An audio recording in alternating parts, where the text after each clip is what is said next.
നമസ്കാരം. എലോൺ മസ്കിൻ്റെ space X starship 36 engine ടെസ്റ്റിനിടയിൽ പൊട്ടിത്തെറിച്ചത് വലിയ വാർത്തയായിരിക്കുകയാണ്. ഇപ്പോൾ 10ാമത്തെ ടെസ്റ്റിന് തയ്യാറെടുക്കുന്നതിനിടെയാണ് വലിയ രീതിയിലുള്ള പൊട്ടിത്തെറി സംഭവിച്ചിരിക്കുന്നത്. ലോഞ്ച് നടക്കുന്നതിന് മുൻപ് നടത്തുന്ന പരിശോധനയാണ് സ്റ്റാറ്റിക് ഫയർ ടെസ്റ്റ്. സ്റ്റാർഷിപ്പിൻ്റെ എൻജിൻ അടക്കമുള്ള എല്ലാ സംവിധാനങ്ങളും പ്രവർത്തിപ്പിച്ച ലോഞ്ചിന് സമാനമായ സാഹചര്യങ്ങളിലൂടെ കടന്നുപോയി പരിശോധനകൾ നടത്തുന്നതിനിടെയായിരുന്നു ഈയൊരു പൊട്ടിത്തെറി. ഇത്തരം ടെസ്റ്റുകൾ അതീവ ജാഗ്രതയോടെയാണ് നടത്താറുള്ളത്. ഇക്കാരണത്താൽ തന്നെ ആർക്കും പരിക്കുകൾ പോലും ഏറ്റിട്ടില്ല. ഏതാണ്ട് 2 മണിക്കൂർ നേരമെടുത്താണ് സ്പേസ് എക്സ് സ്റ്റാർഷിപ്പ് കത്തിയമർന്നത്.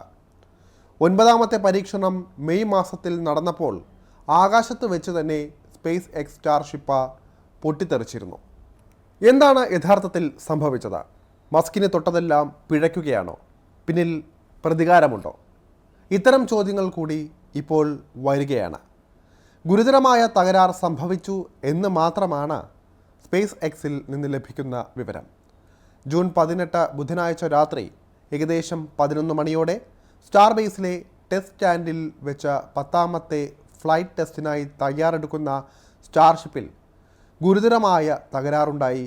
സുരക്ഷിതമായ ഒരു മേഖലയ്ക്കകത്താണ് സംഭവങ്ങളുണ്ടായത്. എല്ലാ ജീവനക്കാരും സുരക്ഷിതരാണ്. സ്ഥലത്തെ ഉദ്യോഗസ്ഥരുമായി ചേർന്ന് ടെസ്റ്റ് സൈറ്റും തൊട്ടടുത്തുള്ള പ്രദേശവും സുരക്ഷിതമാക്കാൻ തങ്ങളുടെ സ്റ്റാർ ബേസ് ടീം സജീവമായി പ്രവർത്തിക്കുന്നുണ്ട്. ചുറ്റുമുള്ള താമസക്കാർക്ക് ഒരപകടവുമില്ല. ആരും പ്രദേശത്തേക്ക് അടുക്കാൻ ശ്രമിക്കരുത് എന്ന് തങ്ങൾ അഭ്യർത്ഥിക്കുന്നു. കമ്പനി എക്സിലൂടെ പോസ്റ്റ് ചെയ്ത കുറിപ്പ് ഇങ്ങനെയാണ്: എഞ്ചിനുമായി ബന്ധപ്പെട്ട സാങ്കേതിക സംവിധാനങ്ങളിലെ തകരാറുകളോ ഹാർഡ്വെയർ സ്ട്രെസ് അല്ലെങ്കിൽ പ്രൊപ്പല്ലൻ്റ് സിസ്റ്റം പെർഫോമൻസ് തുടങ്ങിയവയുമെല്ലാം പരിശോധിക്കുകയാണ്.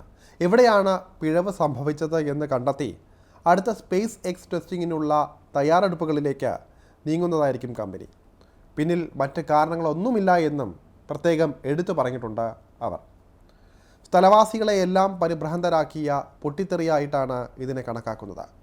ബുധനാഴ്ച രാത്രി 11 മണിയോടെ നടന്ന സംഭവമാണിത്. റോക്കറ്റിൻ്റെ മുകൾ ഭാഗത്താണ് ആദ്യം പുകയും തീയും പിന്നീട് പൊട്ടിത്തെറിയും സംഭവിക്കുന്നത്. റോക്കറ്റ് പൊട്ടിത്തെറിച്ചതിൻ്റെ പ്രകമ്പനം പ്രദേശത്താകെ ഉണ്ടാവുകയായിരുന്നു. പരാജയങ്ങളിലൂടെ വേഗം റിസൾട്ട് ഉണ്ടാക്കുക എന്ന രീതിയാണ് ഇവിടെ അവലംബിച്ചിരിക്കുന്നത്. ഫെയിൽ ഫാസ്റ്റ് ലേൺ ഫാസ്റ്റ് എന്ന തത്വത്തിലൂന്നിയാണ് റോക്കറ്റിൻ്റെ ഗവേഷണ വികസന പ്രവർത്തനങ്ങൾ ഏറെയും നടക്കുന്നത്. ഏറ്റവും വേഗത്തിൽ ഗ്രഹാനന്തര യാത്രകൾക്കുതകുന്ന ഒരു വാഹനം നിർമ്മിച്ചെടുക്കുക എന്നതാണ് സ്റ്റാർ ബേസിൻ്റെ ലക്ഷ്യം. പിഴവ് സംഭവിച്ചാൽ അത് പഠിക്കാൻ ഏറെ സമയമെടുത്ത് അത് ശരിയാക്കി അടുത്ത തലത്തിലേക്ക് പോവുക എന്നതാണ് പൊതുവിൽ ഇത്തരം ദൗത്യങ്ങളിൽ പാലിക്കുന്ന ഒരു വഴി. എന്നാൽ സ്പേസ് എക്സ് അല്പം ചെലവ് കൂടിയ ഒരു മാർഗമാണ് അവലംബിക്കുന്നത്. തകരാറുകളുണ്ടെങ്കിൽ അത് എത്രയും വേഗം ടെസ്റ്റിലൂടെ തന്നെ തിരിച്ചറിയുക, അടുത്ത ദൗത്യത്തിലേക്ക് അതിവേഗം പോവുക എന്നതാണ് മസ്കിൻ്റെ തിയറി.